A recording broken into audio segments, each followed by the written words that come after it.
A comienzos de 1989 se reunieron en Washington los representantes del Departamento de Estado de los Estados Unidos, del Banco Mundial, del Fondo Monetario Internacional, los ministros del llamado G7 y los presidentes de los bancos privados más poderosos del mundo. Se llegó a un acuerdo llamado Consenso de Washington, por el que solo se otorgaría ayuda financiera a los países endeudados que adoptasen las políticas sugeridas por el consenso. Reformar el Estado minimizando sus funciones sociales, como la salud y la educación. Privatizar las empresas de servicios públicos. Enajenar las reservas energéticas. Otorgar facilidades a las inversiones extranjeras. Liberar el sistema financiero. Aumentar la recaudación impositiva. Reducir el déficit fiscal. Eran en síntesis las ideas de la llamada economía de libre mercado, que buscaba acabar con el modelo de sustitución de importaciones y eliminar las políticas sociales de inclusión de las mayorías populares.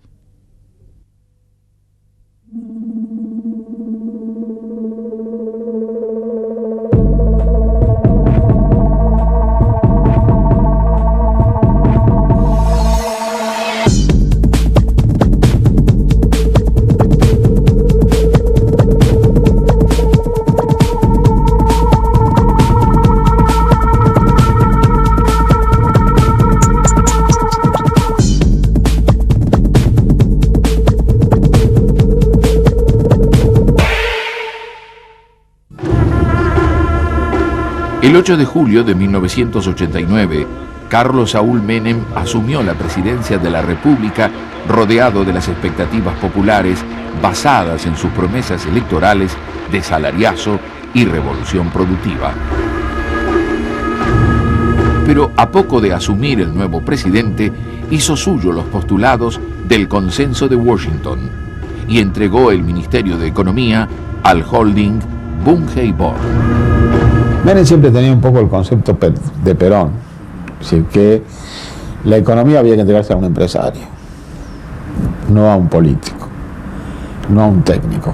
Después cambió. Ese fue un poco el concepto del plan BB, digamos, el plan de Bunge-Born. Creo que lo que pasó con Menem, las sucesivas transformaciones o modificaciones de sus programas originales, son las propias que tiene todo gobernante cuando accede al poder. ¿Qué debe hacer un político cuando llega a algún cargo y se da cuenta que lo que él sostuvo está equivocado? ¿Qué debe hacer? ¿Insistir en sus errores por fidelidad a su plataforma o modificarlos por fidelidad a los intereses que él en este momento ve que tiene, que son los de su país?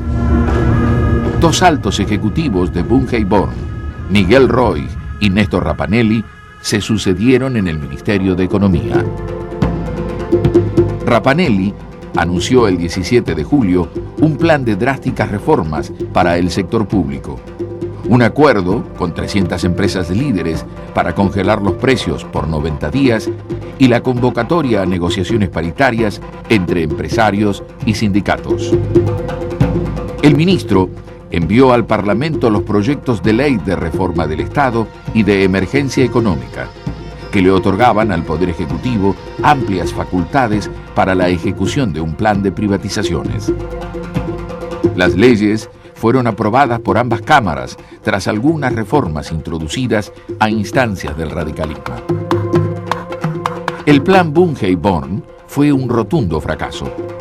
La fallida experiencia evidenciaba la incapacidad de los grupos empresarios locales, llamados generosamente burguesía nacional, de hacerse cargo del manejo de la economía del país. Los funcionarios de Born parecían más preocupados en hacer lobby y recoger información calificada sobre futuros negocios a costa del Estado que en desgastar sus nombres y prestigios profesionales en el ejercicio de las tareas de gobierno.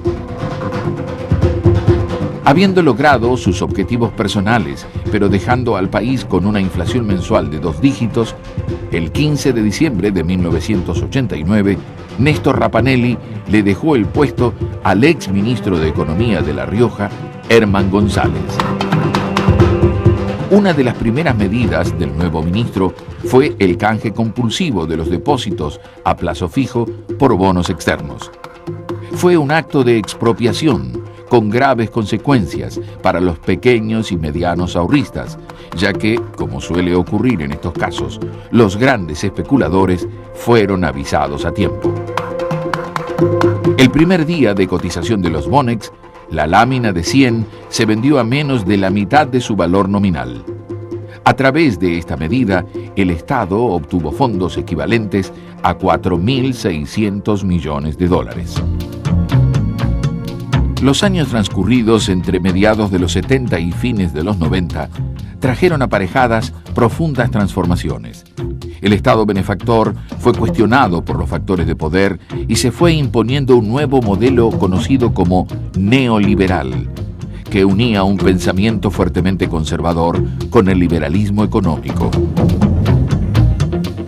La oposición interna y los colosales gastos en la carrera armamentista y espacial llevaron al colapso de la Unión Soviética y el bloque socialista, y a su desintegración a partir de 1989.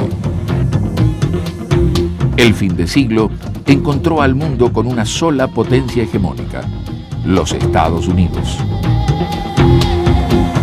Uno de los fenómenos más notables de la década menemista fue la alianza del peronismo en el gobierno con sectores conservadores, tradicionalmente antiperonistas.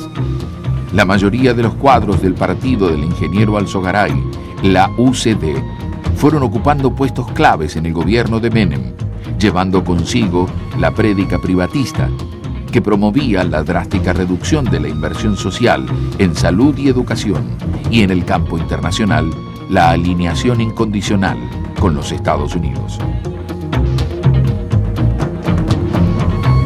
Nadie podía imaginar en 1989 que el doctor Menem, que salía de las raíces del peronismo, iba a implantar la filosofía liberal en el país. Sin embargo, tuvo el coraje de arrojar por la borda 40 años de nacionalsocialismo y ir a una nueva solución, y así lo proclamó públicamente.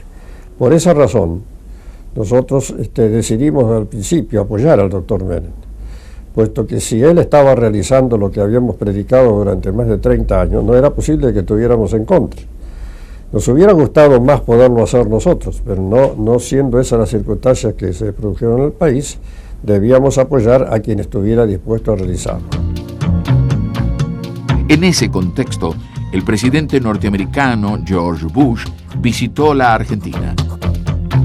La política exterior argentina, conducida en un primer momento por Domingo Cavallo y luego por Guido Di Tella, fue de total subordinación a los Estados Unidos. Di Tella llegó a jactarse de que la Argentina mantenía relaciones carnales con la potencia hegemónica. God bless you, Mr. President. God bless your country. And God bless our America. Muchísimas gracias. Ya bajo Menem hubo un aniquilamiento del Estado argentino. No podemos estar hablando en estos momentos del Estado argentino tal como hablábamos 20 años atrás, ni como hablábamos a comienzos de siglo. Es decir, en un siglo el Estado argentino ha sido desmantelado arrasadoramente y la gestión Menem lo barrió. En consecuencia, y eso se debió a que la globalización capitalista estadounidense lo respaldaba. Relaciones carnales. Bueno, ¿cuáles son las relaciones carnales? Desmantelar el Estado argentino. Menem lo hizo. El Estado-nación argentino prácticamente está dejando de existir. La inflación no se detuvo y llegó en febrero de 1990 al 60% mensual. El menemismo puso en marcha la venta de todas las empresas y servicios que se encontraban en manos del Estado. Sus impulsores más entusiastas fueron José Roberto Dromi y María Julia Alzogaray. La política económica que aplicó el menemismo fue posible por la colaboración de la mayoría que todavía el radicalismo tenía en las cámaras, que le votó a Menem todas las leyes que permitieron el desguace del Estado y su remate a precio vil cuando se trataba de un patrimonio social acumulado por varias generaciones de argentinos.